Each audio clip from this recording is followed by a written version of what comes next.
Bonsoir à toutes, bonsoir à tous et merci de nous retrouver en direct sur Surf Session pour cette nouvelle émission, ce nouveau rendez-vous au pic, troisième du nom, hein, consacré ce soir. Je serai toujours en compagnie de Marc-Antoine Gay à mes côtés pour vous animer cette émission et normalement Camille Le Sceau de Surf Report si jamais on arrive à le récupérer. On a eu quelques soucis pendant les tests avec Camille, ça va Marco?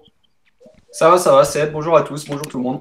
Ouais, on aura évidemment des invités qu'on va présenter après, mais là, concrètement, la thématique du jour qu'on va aborder, on a terminé avec le Covid, même si évidemment on le répète encore et toujours, hein, restez chez vous, c'est important.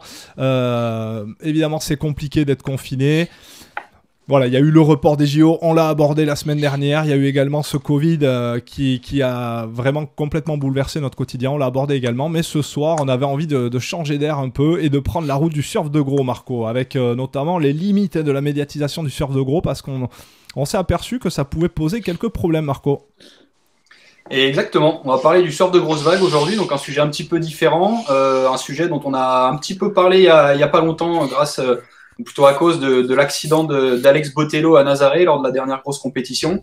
Un accident qui avait été filmé en live sur les écrans de la WSL et qui nous avait permis de nous re-questionner, nous médias, sur notre rôle, notamment dans la diffusion de ces images-là. Et ça avait permis surtout de poser le débat de la médiatisation du surf de grosses vagues, jusqu'où celle-ci était possible et dans quelle mesure elle était profitable et dans quelle mesure elle pouvait devenir dangereuse et les excès de tout ça, quoi. Parce qu'aujourd'hui, le surf de gros, c'est quelque chose qui est beaucoup plus médiatisé qu'à une époque. On le voit partout, sur Instagram, sur Facebook, sur les réseaux sociaux. Et puis, comme tout, l'excès peut être dangereux. Il peut amener à certaines dérives. Voilà, donc ça va être le sujet du jour avec des invités de grande qualité qui nous tardent déjà de pouvoir interroger.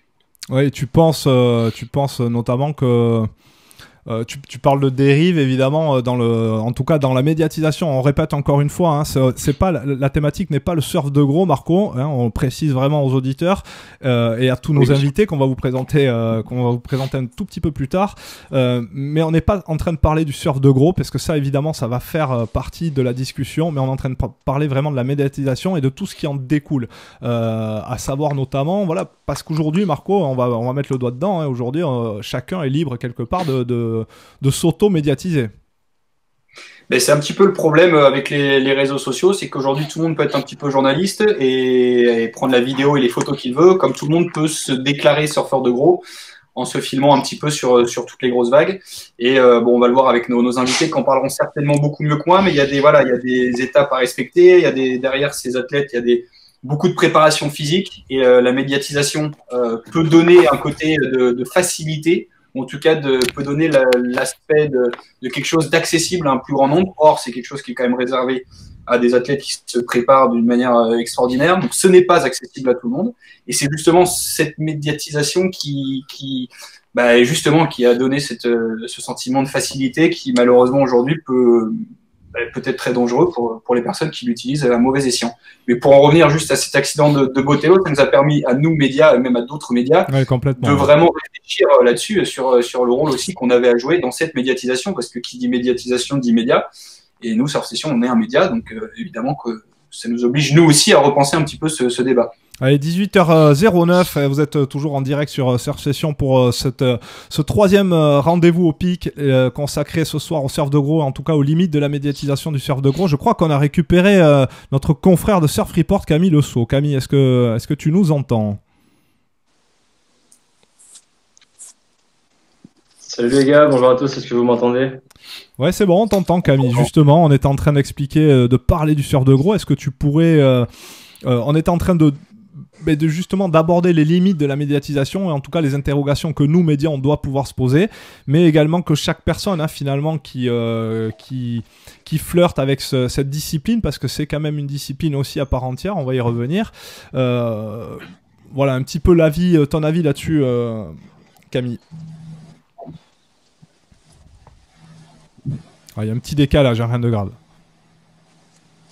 En effet, un peu comme beaucoup de disciplines extrêmes, le surf de gros a connu des mutations économiques et médiatiques.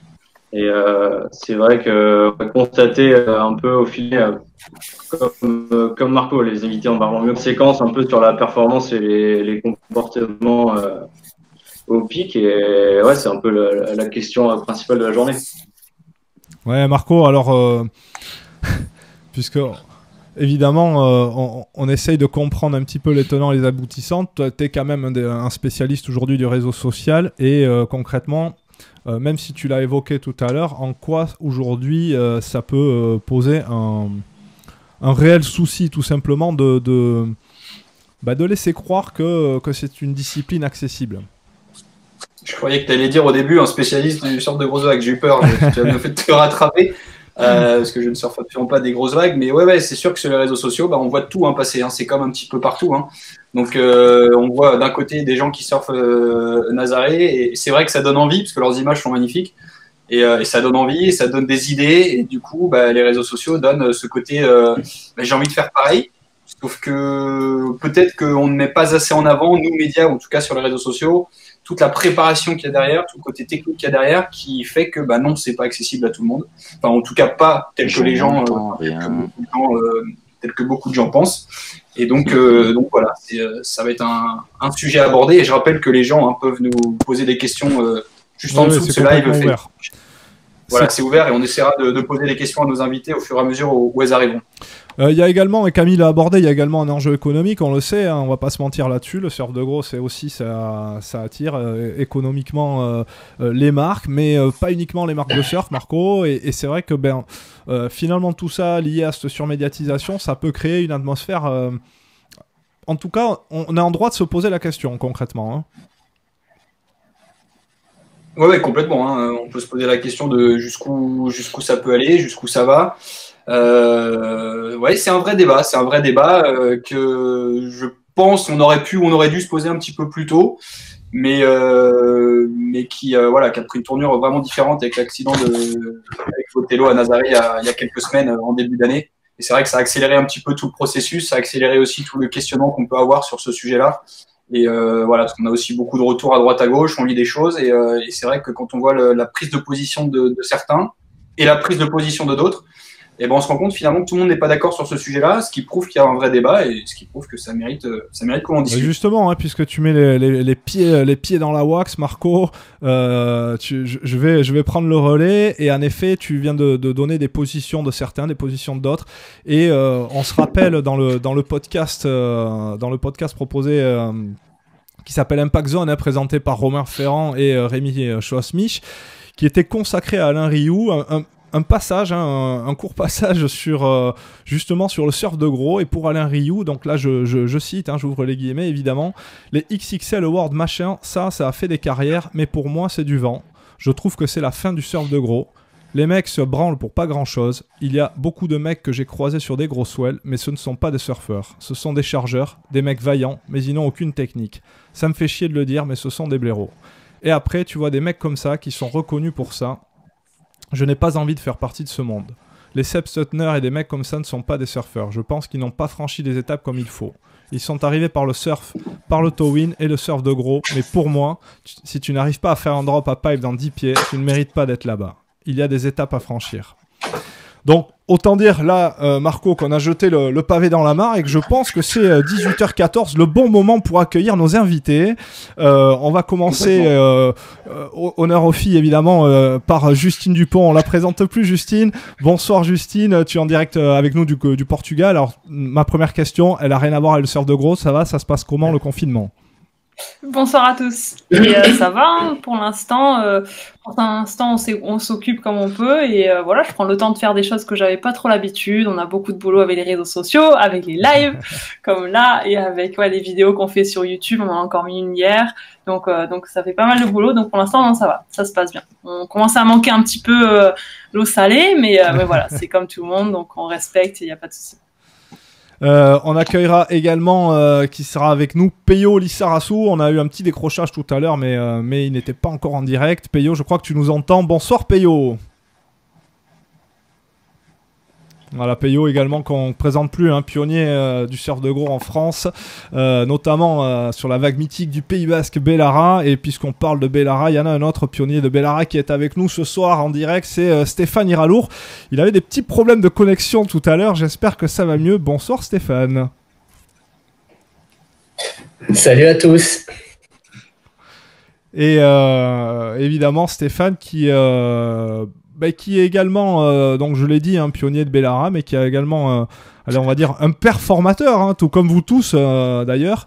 Mais je pense à Pierre Rollet, qui est un petit peu la relève hein, du surf de gros, avec qui tu surfes beaucoup, Stéphane. Hein, et qui est avec nous également. Pierre, bonsoir. Bonsoir tout le monde. Allez, trêve de timidité là, messieurs, dames. On va rebondir justement sur ce que j'étais en train de dire et notamment sur cette tirade d'Alain Rioux. Je le rappelle, tiré du podcast Impact Zone. Alain Rioux, quelque part, soulève une question qui peut traverser l'esprit de pas mal de monde. Alors évidemment... avec tout le respect qu'on doit, hein, il en parle également là-dedans, est-ce qu'il y a une légitimité plus qu'une autre, hein, finalement? Justine, honneur aux filles. Bon, après, déjà, il fallait l'inviter à qu'il puisse en parler, parce que c'est ses paroles, c'est son avis, sa position, sa vision des choses, qui est pas forcément la mienne. Donc après, c'est quoi un peu la question là-dessus Non, la question, en fait, c'est tout simplement de poser, de dire, est-ce que finalement, et ça remet pas en cause du tout... votre présence dans le surf de gros, mais c'est vrai qu'on voit à côté de ça certains comportements où on se demande si d'abord il n'y a pas une technique finalement à appréhender, comme vous l'avez tous, hein, tout ce qui est présent ce soir. On rappelle que vous êtes des surfeurs aguerris, des surfeurs de petites vagues, des longboarders aussi pour toi, Justine. Bref, vous avez touché à toutes les planches aussi, donc mais est-ce que finalement c'est pas un palier qui permet de sauter cette étape technique pourtant nécessaire à l'appréhension justement du surf de grosses vagues? Après, ça dépend. Chacun a son mode de fonctionnement et son chemin à voir et sa façon de se préparer. Donc peut-être que pour des personnes, ma façon de me préparer n'est pas forcément idéale, alors que pour moi, c'est les moyens que j'ai mis en place les mieux, je pense, les plus adaptés. Mais chacun a sa façon. Donc peut-être que... Je crois qu'on a un peu perdu Justine. Ouais, ça devrait revenir. Peyo peut-être prendre le relais, ou Stéphane? En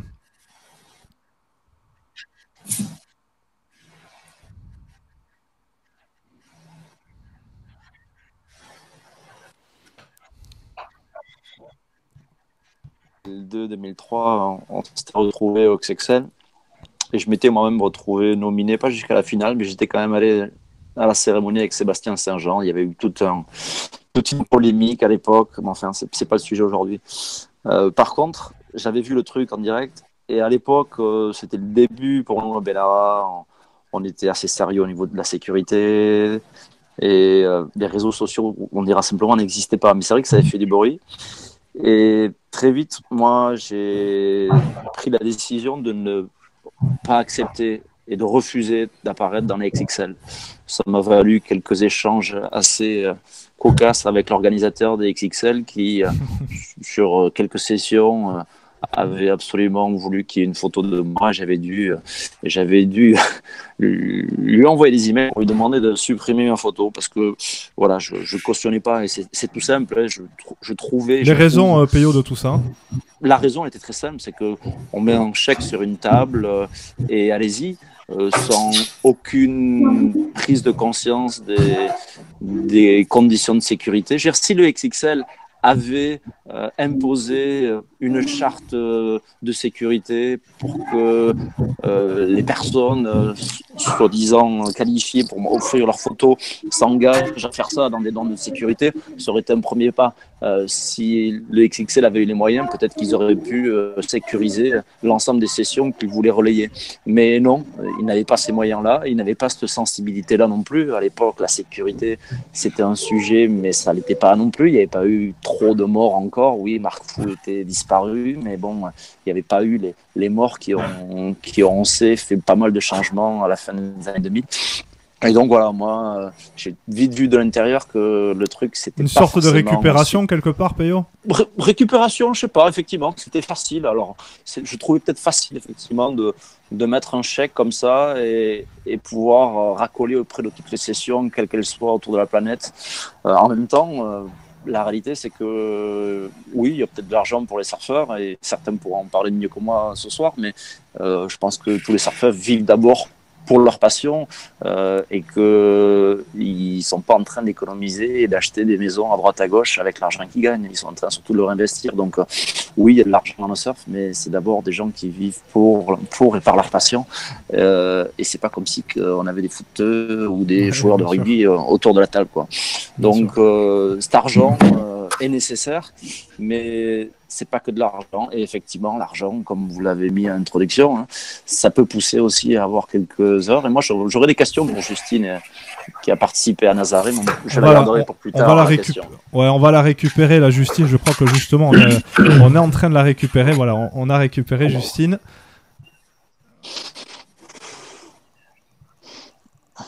Alors, je crois que par contre que Justine, on a un petit souci avec le retour son que tu as dans... si tu as les écouteurs.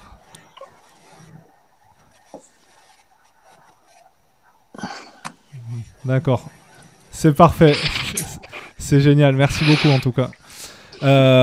Justement, Stéphane. Mais pour faire plus court et en résumé, le XXL, oui, moi je pense que c'est quelque chose de négatif. Après, ça a permis à des gens légitimes de gagner un peu d'argent. Effectivement, je suis un peu d'accord avec ce que dit Alain Rioux. Voilà. Stéphane, justement, alors est-ce qu'il y a eu quelque part, mais comme c'est souvent le cas, lorsqu'il y a un phénomène qui prend de l'ampleur, lorsqu'il y a quelque chose qui commence à exister, est-ce qu'il n'y a pas eu quelque part, comme l'évoquait en tout cas entre les lignes Peyo, est-ce qu'il n'y a pas eu une sorte de récupération de la WSL, un côté un peu malsain finalement là-dedans?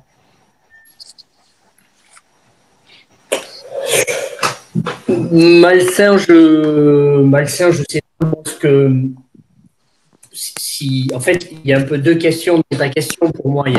La première, c'est effectivement, ça peut mettre en valeur des surfeurs qui, comme le dit Alain, sont infoutus de faire un drop dans des conditions un peu difficiles à la rame. Donc moi, j'ai plutôt tendance à penser que c'est dommage que ces récompenses-là ne mettent pas en avant des surfeurs qui sont capables de faire du towing, de la rame, pourquoi pas du body surf, qui ont aujourd'hui un niveau technique qui leur permet de faire des choses. Et après, effectivement, il y a moi, un peu comme Peyo, mais sans doute parce qu'on a fait des choix aussi différents de travailler à côté de notre passion.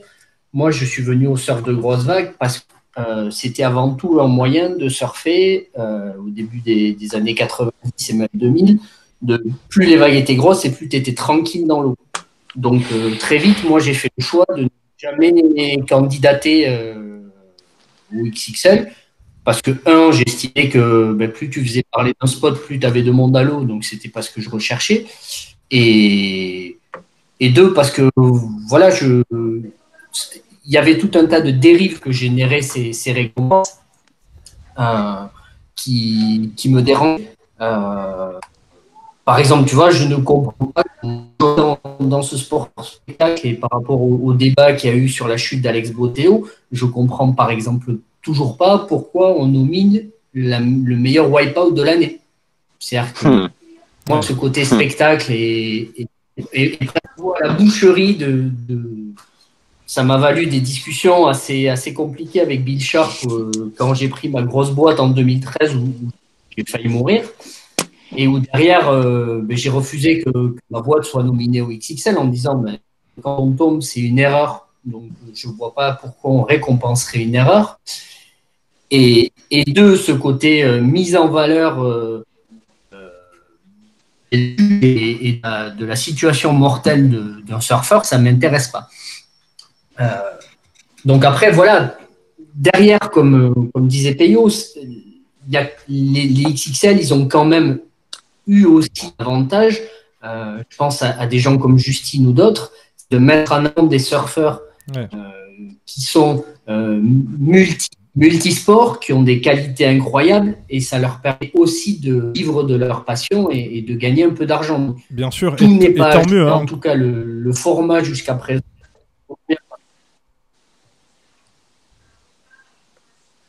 Oui, oui, complètement, et tant mieux. Hein. Je t'ai coupé, Stéphane, il y a un petit peu de décalage. Hein. Et je me permets de rebondir justement, puisque tu as évoqué la chute d'Alex Botello. En effet, Marco, je crois que là-dessus, les choses sont claires. On va poser ensuite la question à Justine, mais en effet, allez, si tu dois résumer un petit peu cette polémique autour de cet accident grave, hein, on le rappelle. Hein.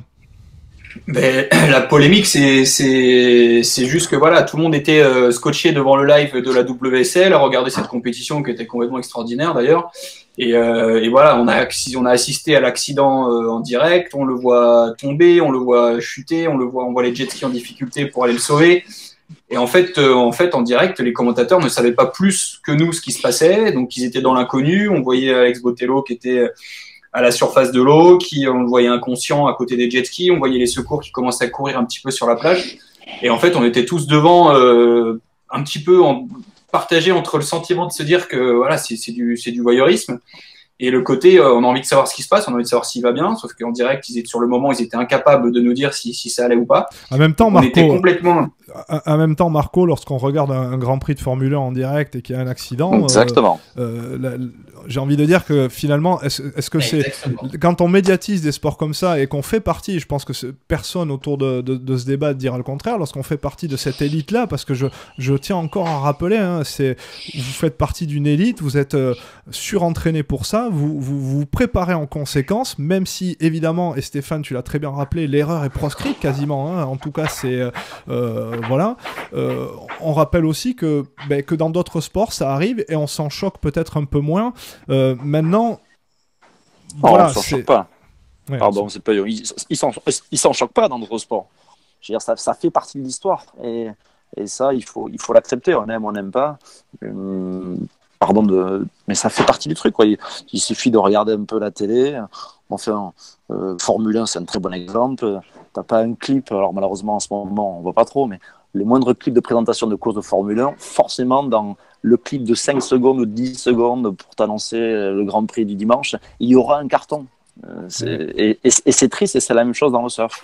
Mais parce que ça fait du clic. Par contre, je pense que, enfin, moi, j'ai une question que j'ai pour Justine. Alors, je sais que c'est pas à moi à poser la question, mais je suis désolé. Il n'y a pas de problème, on est là pour ça. Le débat est ouvert. Ça fait longtemps que je voulais lui poser en direct. Et pour moi, en fonction de ce qu'elle dira, je pense qu'elle est là la vraie polémique. Justine, à Nazaré, au moment de l'accident d'Alex, tu étais à l'eau toi aussi je veux dire, t'étais en série avec lui ou t'étais pas à l'eau? Ben oui, bon, je connaissais un peu la réponse, mais voilà, je voulais être sûr. Alors nous, de notre côté, en revanche, pas du tout. Et justement, on sait que voilà, moi j'aurais d'abord aimé comprendre voilà comment est-ce que vous avez vécu vous tout ça de l'intérieur, parce qu'au final, on n'a pas trop compris nous. Hein.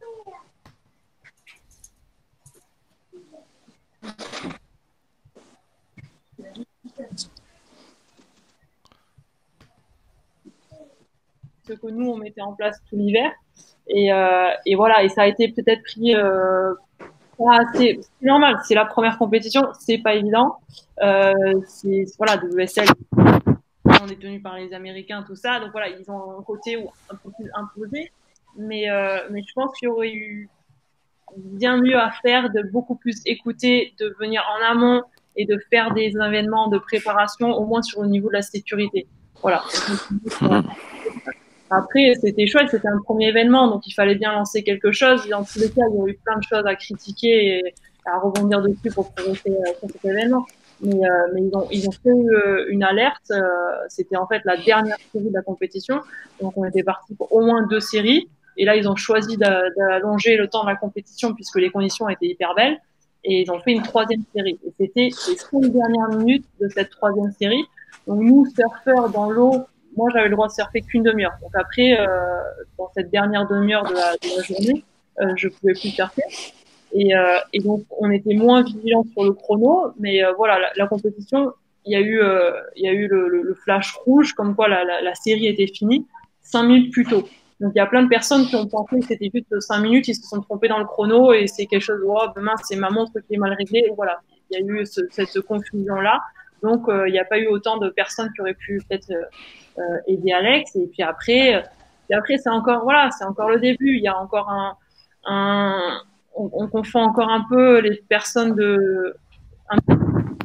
et un sauveteur en mer et quelqu'un qui a récupéré une personne qui est entraîné pour ça, qui a répété des gestes plein de fois.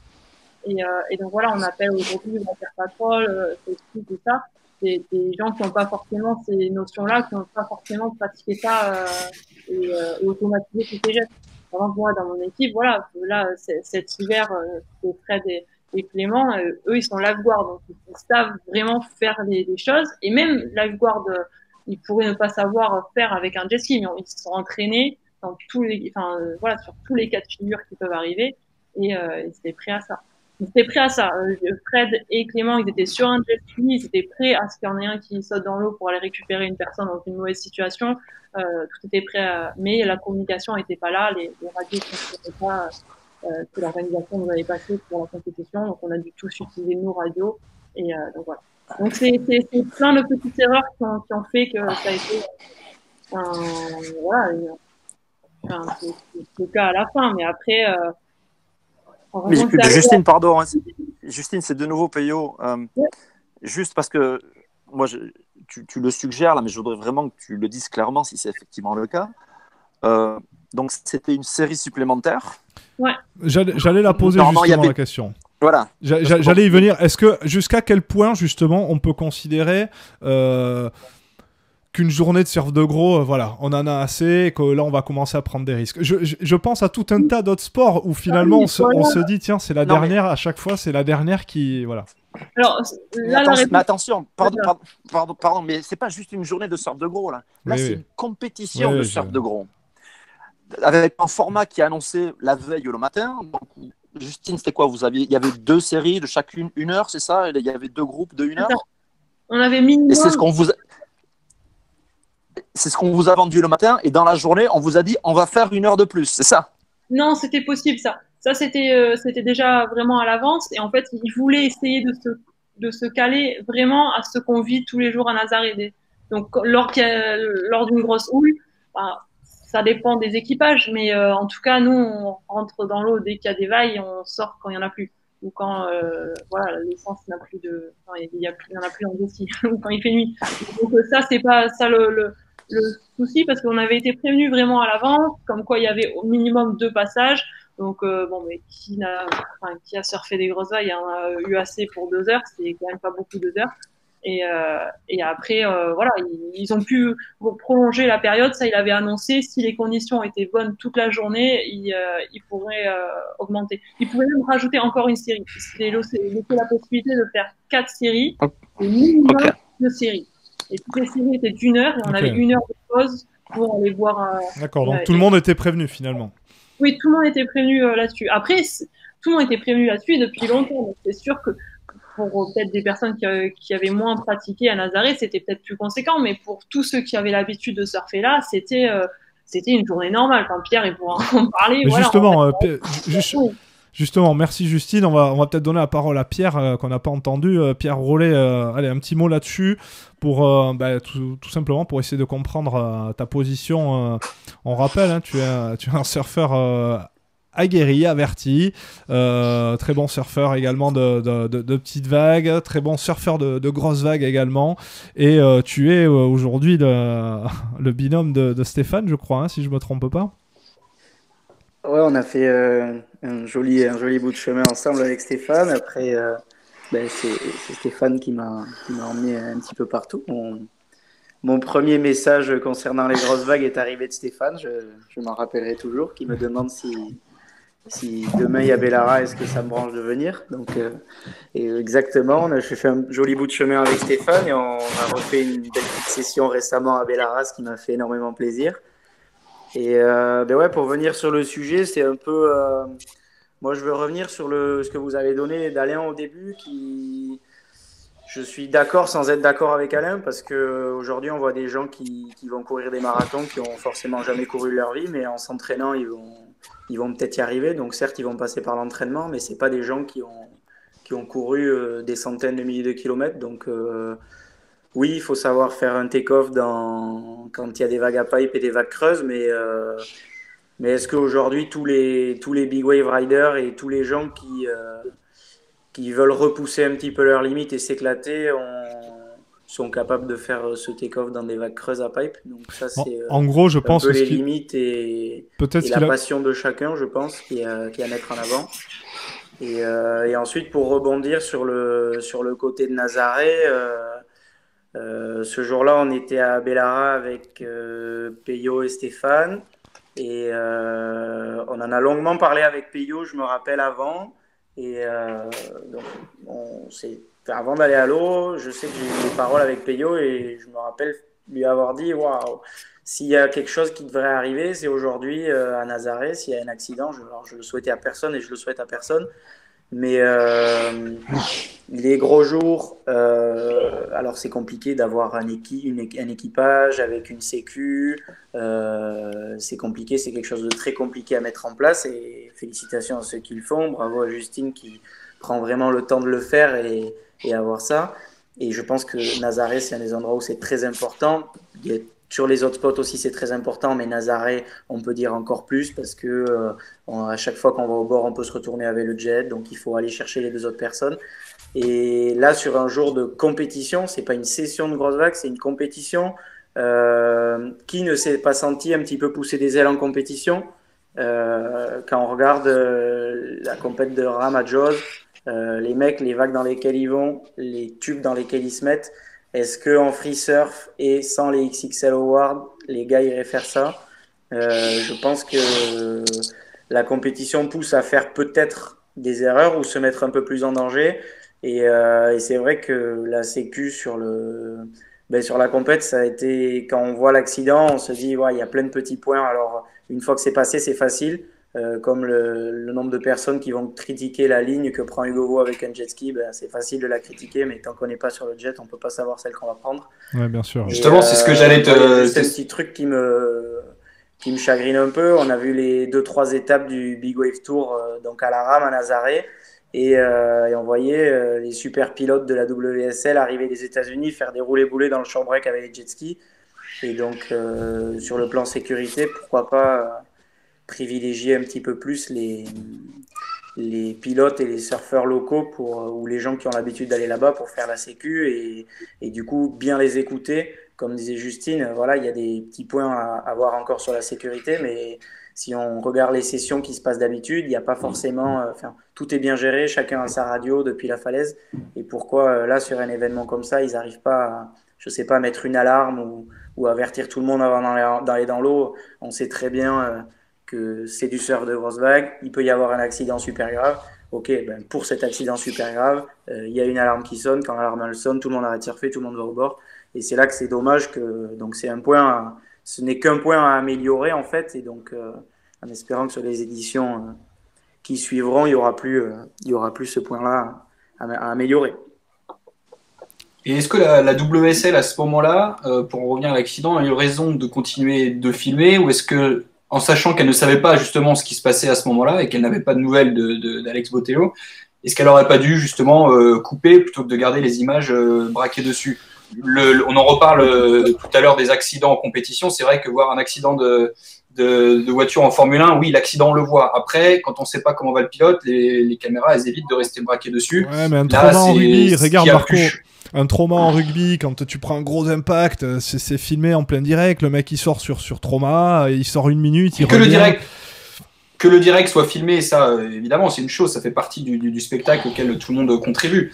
Après la question, et je dis pas que c'est ce que je pense, mais c'est beaucoup de retours qu'on a eu. Là je me fais un petit peu l'avocat du diable et l'avocat en tout cas de pas mal de retours de lecteurs qu'on a eu à ce moment-là qui reprochaient à la WSL de continuer de filmer, et notamment Alex Botelho qu'on voyait inconscient à la surface de l'eau, clairement, ça peut être des images choquantes, même si on connaît le risque quand on suit le surf de grosses vagues.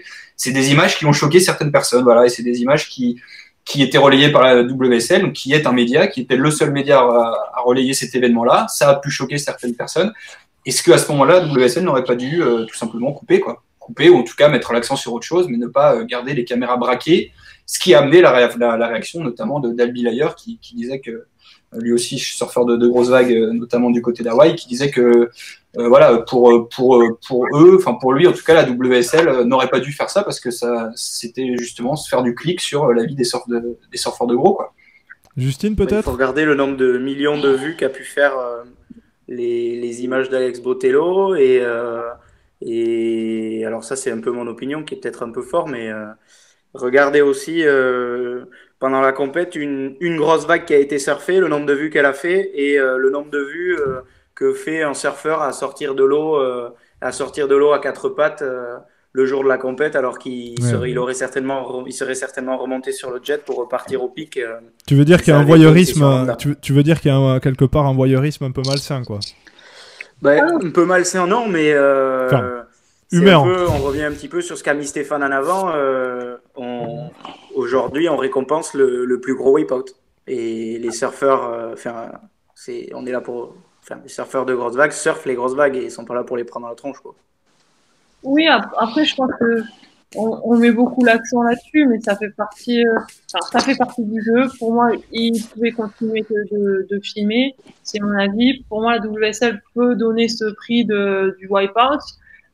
Toutes les personnes qui ont eu ce wipeout, ils sont montés sur scène quand ils ont pris ce prix et ils ont rigolé. Ça fait partie de toute l'image. Donc, au bout d'un moment, on prend le surf de grosse vague, on le prend avec toute l'aventure autour. Et donc, forcément, c'est sûr que le surf de grosse vague, il y a des gens qui regardent, il y a toujours ce risque, quand tu vois des grosses vagues, tu dis toujours, est-ce qu'il va réussir, est-ce qu'il va tomber? C'est facile à comprendre. Un surfeur qui descend une vague, il tombe, il va bien, et il finit sa vague et tout va bien. Donc, c'est sûr que ça fait partie du truc. Donc, pour moi, ça fait partie de mon pré-entraînement, montrer les risques, montrer les moments où tu te blesses, où tu remontes, où tu repars. Enfin, donc, ça fait partie de la vie d'un athlète, en fait. Ouais, et puis avoir un wipeout, c'est un prix pour ça. C'est sûr que quand tu pars sur la vague, tu pars pas pour ça. D'ailleurs, souvent, quand tu prends un wipeout, tu pars peut-être pour ta plus belle vague, et tu finis pas ta aussi belle vague que tu voulais, forcément. Mais voilà, c'est bien aussi de montrer ça pour moi. Et oui, c'est là où il y a le plus de clics, c'est un peu dommage, mais encore une fois, la Formule 1, voilà, leur teaser et tout ça, il y a des crashs. Ça fait partie. Ouais, mais Justine, pardon, c'est pas comme à la Formule 1, effectivement, mais à la Formule 1, il n'y a pas le prix pour le plus gros wipeout. Ah ouais. Et il n'y a pas le prix de la plus grosse gamelle dans le ski non plus. Le champion du monde de ski, que ce soit en super G, en descente, c'est parce qu'il a été le meilleur. En général, il n'est pas tombé. Mais on peut dire que ça fait partie de la culture du surf. Non, en fait, moi, effectivement, ça me dérange. C'est ça. Ce qui peut poser un problème, c'est qu'en effet, on peut remettre le prix du plus gros navet au cinéma, du plus gros navet de l'année, parce que en effet, ça engage personne. Finalement, là, il y a un engagement humain, en tout cas de vos vies à vous, de vos vies humaines, lorsque vous pratiquez cette discipline-là. Et c'est peut-être là qu'est la malversité, ou en tout cas l'incompréhension des auditeurs, quoi. Après, franchement, quand tu gagnes ce prix-là, déjà, tu vas surtout pas pour le gagner. Et quand une fois que tu as gagné, ça rembourse un petit peu tes frais d'hôpitaux que tu n'as pas réussi à gérer avec l'assurance, comment rembourser personnellement par rapport à Joss il y a 1 an et demi et tous ces trucs. Donc finalement, tu te mets un peu du beurre épinard sur tout ce que tu as fait et que tu n'as pas réussi à avoir des remboursements sur toutes tes blessures. Stéphane, peut-être un petit mot là-dessus. Bon. mais ce que dit Justine, c'est intéressant pour 2 choses. La première, alors moi, je suis pas d'accord avec elle je suis pas d'accord. En tout cas, je ne vois pas de la même manière, mais parce que notamment, ça fait des années que je suis très pote avec Gareth et que Gareth disait, si tu peux pas prendre une bonne vague, prends une bonne boîte, c'est bon pour le sport.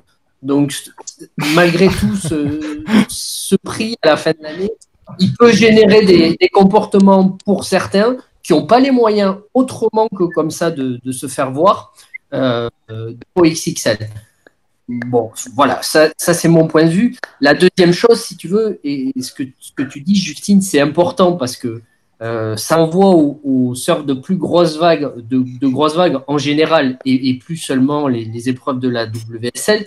C'est qu'aujourd'hui, et c'est important pour les gamins qu'on voit de plus en plus surfer des grosses vagues, et ça c'est génial. Mais à côté de ça, qu'on voit aussi de plus en plus se montrer sur des sessions à 3-4 mètres et en rajouter des caisses sur les réseaux sociaux, il faut aussi que ces gamins-là entendent ce que tu viens de dire.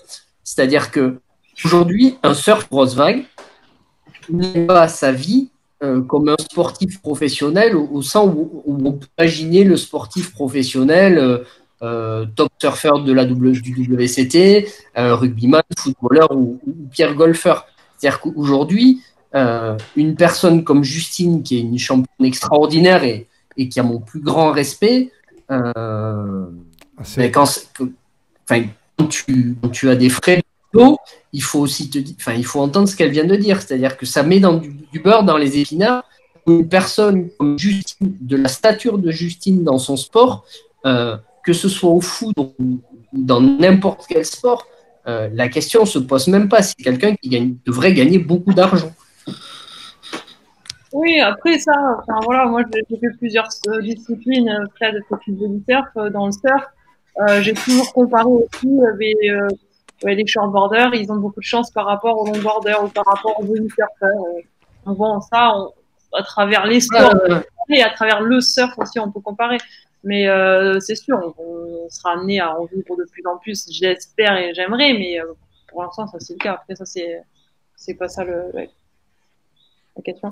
Et du coup, finalement, est-ce qu'il doit pas y avoir une hiérarchie dans les sans être dans les étapes à franchir finalement? Non, mais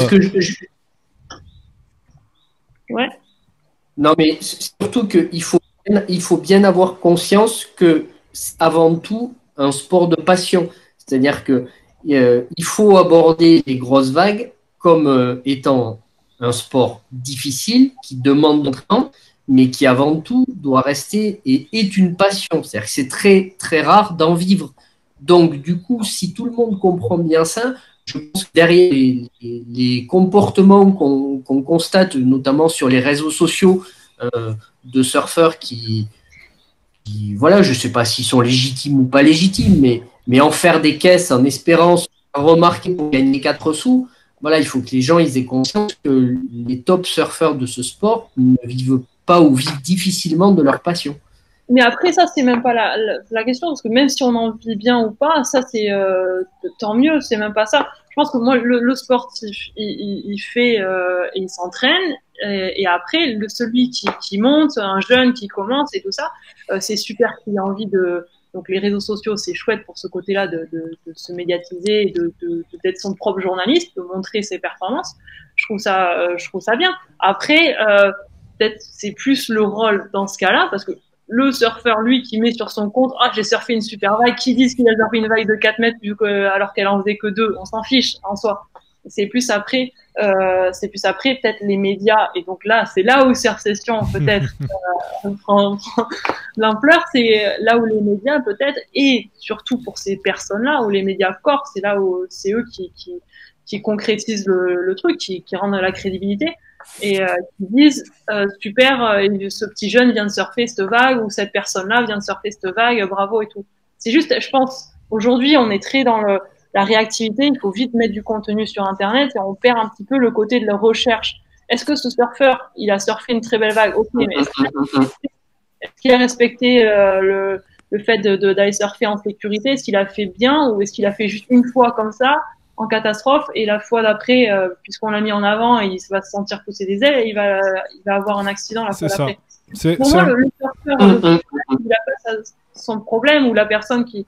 C'est plus après ce côté média qui va peut-être crédibiliser ou pas une performance. Et là, il faudrait avoir peut-être un peu plus de recherche et être un peu plus sûr de ce qu'on montre et on appuie en tant que média. Peyo, peut-être là-dessus? Il y aurait tellement de choses à dire. Ouais. Mais c'est sûr que, et merci pour l'invitation, mais je pense que sur Session, on pourrait raconter des choses un peu différemment. Bon, si j'essaie un peu de résumer un peu tout ce qui a été dit, euh, que la WSL récupère le XXL. Le XXL, ça a été créé avant par une marque. Le surf de gros, c'est le truc qui fait parler dans tous les médias spécialisés comme les médias non spécialisés. Donc, c'est tout à fait normal que la WSL fasse la promotion et, entre guillemets, utilise le surf de gros. Maintenant, je pense qu'effectivement, la WSL et des médias spécialisés pourraient avoir un discours un peu plus précis. Parce je pense qu'il y a des vraies discussions de fond qui sont laissées de côté. Que sur TF1, ils ne parlent que du wipeout de X ou Y à Nazaré ou à Bellara, ou de la supposée vague de 26 mètres, 33 mètres, 45 mètres. Bon, d'accord, c'est TF1. Mais par contre, sur Surf Session, je pense qu'il y a des choses plus subtiles qui pourraient être dites sur la sécurité. C'est un sujet, et ça pourrait être notre débat, mais sur la dernière session, il y a eu Antonin de Soultré qui avait pris effectivement une vague soi-disant à la rame. Effectivement, il est parti à la rame. Mais j'ai relu encore l'article il n'y a pas longtemps pour parler de la sécurité qu'Antonin avait. Et c'est marrant parce qu'en fait, dans tout l'article, il y a opposition entre surf à jet ski et surf à la rame d'Antonin. Mais on parle de la sécurité d'Antonin, mais on ne dit pas que la sécurité d'Antonin est faite avec un jet ski.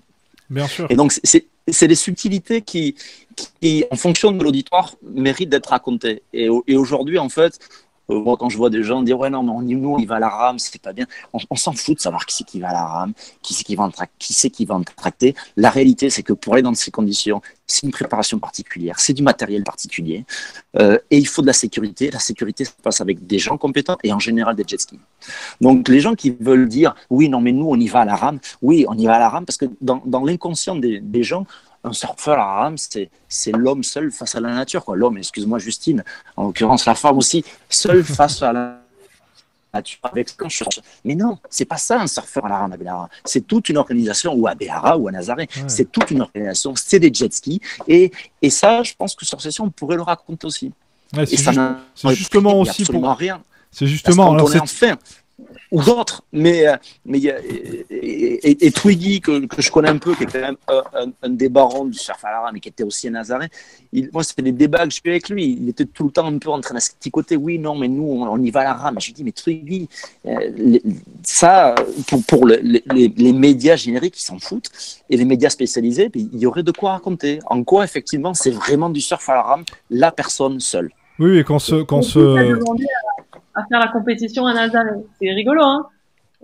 Twiggy. Tout à fait. Il était ravi d'être et il a demandé, enfin voilà, il s'est manifesté pour. Non, c'est fantastique. Et c'est vraiment vrai. Moi, je pense que non, le surf de grosse vague, c'est un sport d'équipe. Et que ça soit jet ski, planche de surf, c'est toute cette équipe autour. Oui, qu'on démarre la vague à la rame ou qu'on la démarre en taux, il y a toujours un binôme en question. Tout à fait. Et seul. Pardon, Justine. Non, c'est pas. Ah. Non, je disais juste que c'est ça, Surf Session, et que ces médias-là, c'est chouette de faire plein de thèmes là-dessus, sur l'équipe, qui est les personnes de l'équipe et quel rôle elles ont et comment, et sur plein de choses. Par exemple, on a commencé avec Sébastien Stunler, par exemple. Alors, est-ce que c'est un surfeur, est-ce que c'est pas un surfeur? C'est pour moi le meilleur surfeur à Nazaré, qui a des lignes innovantes, qui est impressionnant. Donc aujourd'hui, on pourrait en rendre. En fait, je pense, Justine, il fait un contre-pic à Nazaré. Alors moi, j'aimerais avoir plus ces réflexions. Comment ce gars, on dit qu'il sait pas faire un take-off, arrive à faire un contre-pic à Nazaré que personne fait encore aujourd'hui sur le premier pic, l'inside du premier pic. Je pense. Là, tu dis, bon, mais il arrive à faire ça parce qu'il a fait du windsurf, parce qu'il a eu 20 ans de windsurf derrière ça, il a un entraîneur physique qui est le psychopathe, il a une équipe qui est organisée, il a un équipement qu'il a travaillé dessus. C'est plus tout ça qui serait intéressant de mettre en avant. Donc, de continuer le débat, est-ce que ça c'est un surfeur? Est-ce que lui, il a le droit de surfer?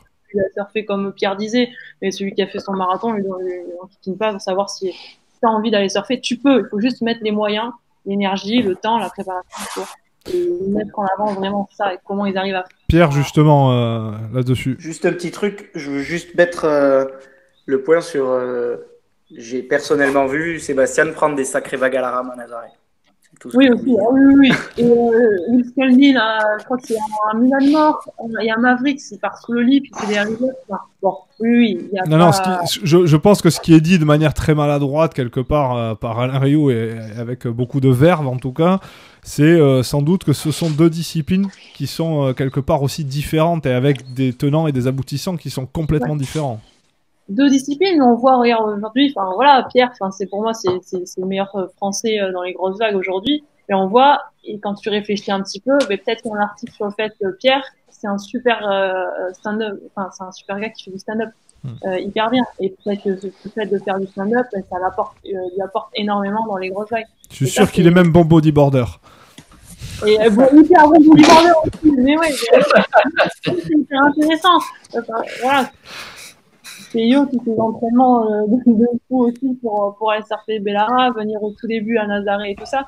C'est dingue, c'est ça qu'il faut mettre en avant. Et expliquer comment, juste, pas forcément juste faire la photo. Bon, j'ai fait mon entraînement aujourd'hui, mais pourquoi et comment. Justement, Pierre, on parle de toi. C'est vrai que tu es quelqu'un d'assez discret dans le surf de gros et tu es en binôme avec Stéphane. En tout cas, vous avez très souvent travaillé ensemble. Et justement, comment est-ce qu'on arrive dans ce milieu avec toute l'humilité qu'il faut, etc. Où est-ce qu'on arrive à placer le curseur de la légitimité finalement? Moi, je t'ai vu souffler, Pierre. La question.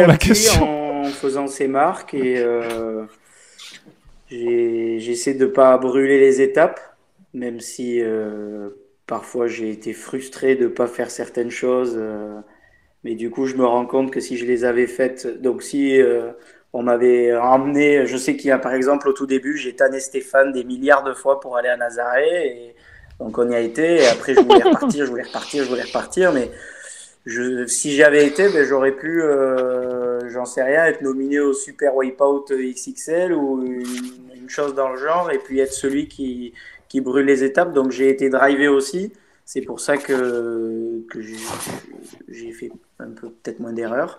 Et après, ouais, sa légitimité, moi j'ai essayé de faire ma route un petit peu comme je la sentais bonne, et du coup tout mettre en place un petit peu tout seul, c'est-à-dire quand tu vas surfer, tu as ton jet, quand tu vas surfer des grosses vagues, tu as ton jet. Au début tu commences par des sessions, donc pour ma part c'était en anglette.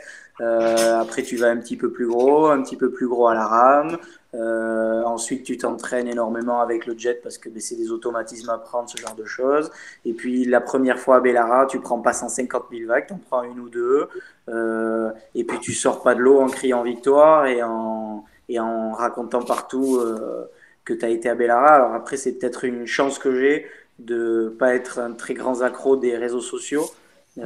Si je le fais, c'est parce que, entre guillemets, il faut le faire, hein, parce que j'ai pas besoin de raconter ma vie, et si je pouvais ne pas faire les réseaux sociaux, et je préfère qu'on parle de moi plutôt que je parle de moi. Après, ça, c'est une histoire de tempérament aussi. Mon grand délire, mais je pense que si on fait le chemin, si on fait son chemin tranquillement et qu'on essaie de pas brûler les étapes, à mon avis, on finit par avoir une petite légitimité, et puis ensuite il faut continuer et surtout persévérer et revenir sur ce que Stéphane a dit. Ne pas oublier qu'à la base, c'est une passion, et vraiment garder ça dans un coin de la tête, surtout certains jours où forcément on finit par tomber. Moi, le premier, je finis par tomber à aller regarder sur le site des XXL. Voyons, qui c'est qui a eu une vague. Super, j'ai eu une vague, trop bien et tout. Mais finalement, il faut pas oublier que c'est une passion et qu'on le fait pour soi, pas pour être sur les réseaux sociaux ni sur le site des XXL et tout ça, même si je m'en cache pas, ça fait plaisir d'être là-dessus, et de toute façon, si on veut aboutir à quelque chose enfin, moi je sais que mon rêve c'est d'être sur le Big Wave Tour. Si je veux être sur le Big Wave Tour, je vais pas pouvoir y être sans passer par des nominations au XXL ou ce genre de choses là, par exemple. Après, nous avec Pierre aussi, on a eu du bol parce qu'on a eu un chemin tracé, quoi. On a pu, voilà, par rapport à Bellara avec Peyo et Stéphane entre autres, hein. On avait la voix qui était montrer comment s'entraîner, le matériel et l'idée voilà, que PayO a mis en place aussi, tout le matos et tout. Donc c'est sûr que nous on a eu avec Pierre un peu plus de on avait peut-être plus à ouvrir les oreilles, à écouter, et à regarder, à se faire petit au début et une éponge à aspirer comme la première fois à Bellara. C'est sûr, moi j'étais là, les yeux écarquillés, et j'aspirais un petit peu tout ce qu'on pouvait avoir comme conseil, comme à Nazaré au début. Hein. C'était ça, hein. C'était écouter et après on essaie de mettre en place notre. Pierre, je t'entendais, tu parlais du Big Wave Tour. Est-ce qu'aujourd'hui on peut dire que le Big Wave Tour il est un peu fermé? Enfin, est-ce qu'on peut le dire? Je sais qu'on peut le dire, mais bonne question pas, apparemment. Il faudrait peut-être avoir quelque chose de clair sur les entrées dans le Big Wave Tour. Comment ça se passe? Qu'est-ce qu'il faut exactement faire en tant qu'Européen? Et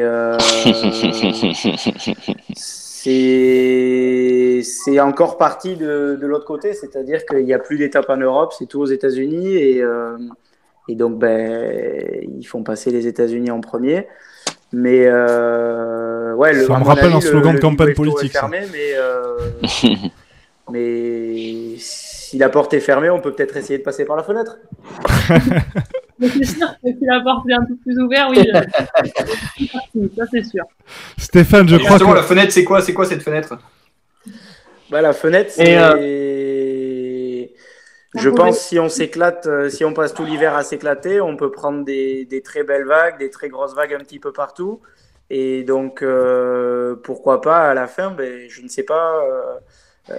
présenter un projet parce que la WSL ça reste voilà, je pense que pour être sur le Big Wave Tour il faut être bankable, donc tu dois rapporter, tu dois la rapporter l'image et tu dois être quelqu'un d'assez smart, donc il faut présenter un projet qui leur met en avant le fait que s'ils te mettent dans la compète, t'es peut-être pas forcément le pitre du coin qui va rien faire, pas prendre une vague, mais qui va communiquer avant, pendant, communiquer après, et donc ça c'est ce que je pense la WSL recherche. Et puis et donc si tu fais un hiver en t'éclatant, en allant surfer un petit peu partout, en ayant des grosses vagues à plusieurs endroits, notamment des endroits où il y a eu et où il y a les compètes, je pense que ça peut être l'option pour passer par la fenêtre. Stéphanie Ralour peut-être là-dessus?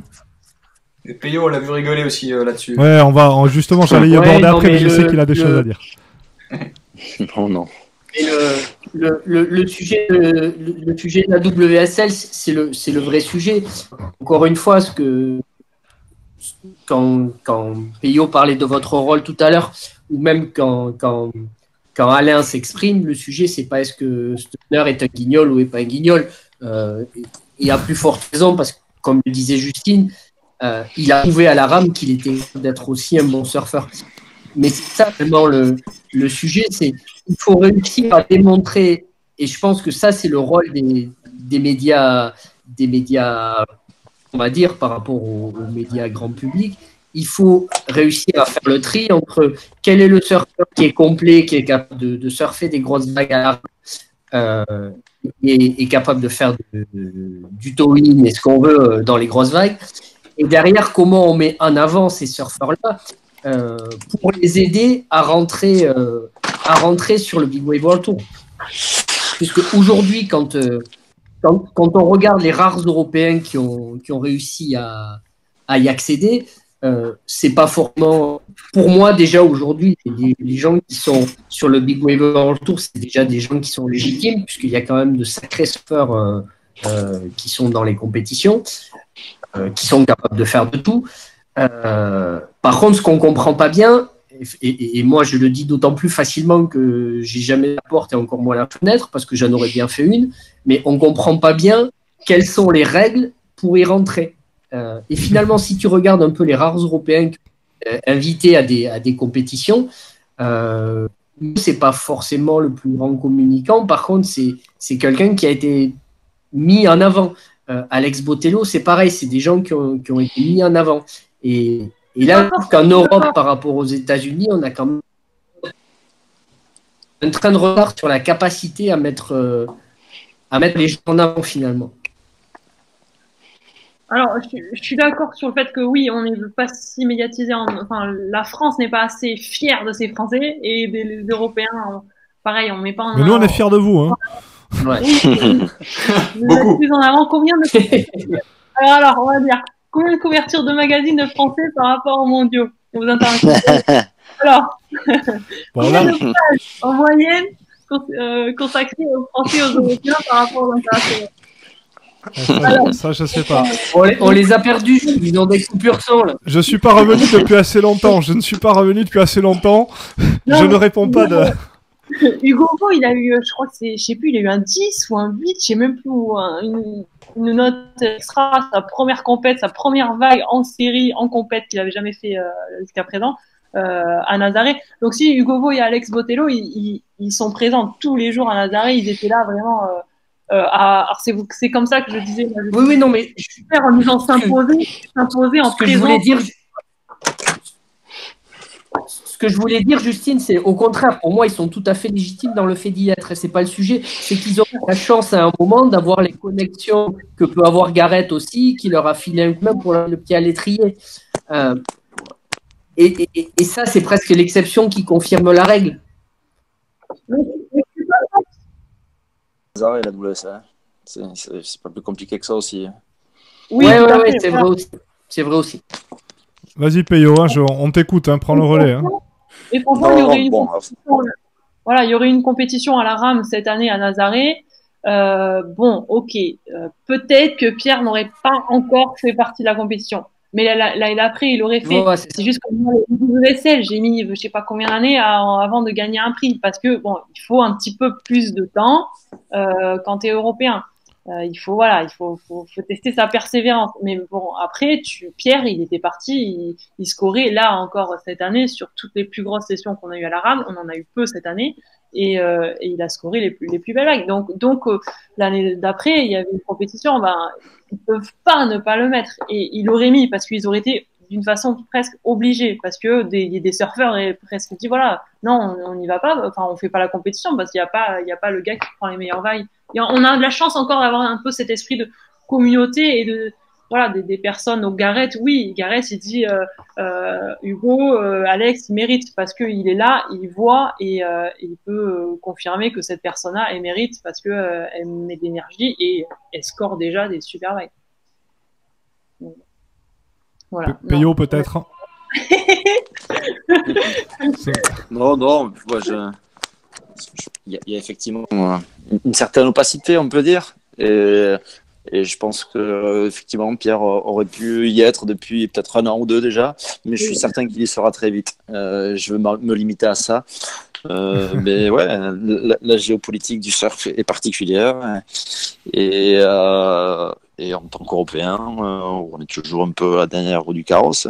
Je pense qu'il faut en être conscient. Et c'est vrai que je pense que si Pierre était américain ou hawaïen, je pense que ça ferait un an ou deux qu'il serait sur le Big Wave World Tour. Pour moi, il n'y a aucun doute. Ah, c'est sûr. Et comme tu dis, on a du bol en Europe. Parce que c'est sûr que sinon, c'est vraiment pas du tout. Oui, c'est vrai qu'on a la chance aussi d'avoir Nazaré en Europe, c'est vrai. Oui. En tout cas, merci encore à toutes et à tous d'avoir pris du temps, pris de votre temps, même si évidemment dans cette période de confinement, vous en avez, on imagine, du temps. Mais merci vraiment d'avoir accepté notre invitation pour contribuer, je pense, à en tout cas, ce que moi j'estime être un bon débat, Marco. Je crois qu'on a fait le tour. On a eu... je crois que les gens ont parlé sans langue de bois, Marco, et ça, c'est en tout cas une première victoire pour nous. Ouais, non, c'est un débat qu'il fallait avoir. Hein. Je pense qu'on a eu les bons invités aussi pour en parler. On pourra en parler, je pense, encore pendant une heure en plus, parce que finalement, on se rend compte que dans chaque débat, il y a d'autres débats qui naissent de chaque débat. Hein. Donc, on vous réinvitera, c'est sûr. Hein. Ouais, je pense que ça mérite une autre émission, c'est sûr, sur d'autres sujets, parce qu'on a bien vu que on pouvait partir dans plein d'autres petites directions. En tout cas, c'était super intéressant d'avoir l'avis de ces 4 spécialistes, qui, on le rappelle, sont quand même, on fait quand même partie de la filefleur en France et même dans le monde, du surf de grosses vagues. Donc, on a la chance de les avoir avec nous. Donc, ça, faut aussi en profiter. Puis, faut Merci pour leur temps, quoi. Même si, Ouais. comme tu dis, on a plus de temps en ce moment. Ouais, puis Marco, on a bien entendu le message aussi. Hein. On consacrera peut-être un peu plus de fond sur le cercle de gros. Je crois que le message a été bien passé. Ouais, j'ai bien compris qu'on nous faisait quelques petits tacles, mais bon, c'est le jeu aussi. On a dit que voilà. Non, mais- Ah, mais on le c'est joue, en question on le de joue. mais- Il y a des débats, il y a des discussions. Je pense que c'est un sujet qui intéresse les gens. Bon, en tout cas, je serais toujours prêt à le faire de surcroît avec des gens sympas et compétents comme vous, et puis des collègues compétents aussi, parce que c'est sûr que si c'est pour retrouver à la table avec des gens qui vont me dire tout n'importe quoi, c'est pas intéressant. Mais c'est intéressant d'écouter Justine, d'écouter Pierre, d'écouter Stéphane. Et il y en a plein d'autres, hein, je suis sûr. C'est Bien peut-être sûr, là là, que... il y en avait plein d'autres, hein, mais. Ouais, non, c'est ça. Pierre Rollet Si à on la trouve que je me retrouverai à la table avec Théo et Pierre et qu'on aurait été bavard, j'aurais voulu voir ça quand même. Bon, en tout cas, merci à toutes et à tous de nous avoir suivis en direct. Merci à Stéphane Iralour, je rappelle, hein, qui était avec nous. Merci à Pierre Rollet également, qui était avec nous en direct. Merci Justine Dupont, et encore félicitations pour cette fin de saison tonitruante. Et on espère plein de bonnes choses également pour cette année 2020, également pour toi Pierre, et merci aussi à Peyo. On vous dit à très bientôt. On a vu qu'il y avait encore plein de sujets à aborder avec vous, promis, on va vous rappeler. Marco au top, hein, comme d'habitude. Marco premier sur l'info, merci d'avoir été là. Je vous souhaite une excellente fin de soirée à toutes et à tous. Passez un très très bon week-end et un bon apéro, puisqu'a priori c'est la mode des apéros sur internet, donc on va s'y coller nous aussi. À très bientôt, merci à toutes et à tous, bonne soirée. Au revoir. Ciao, ciao.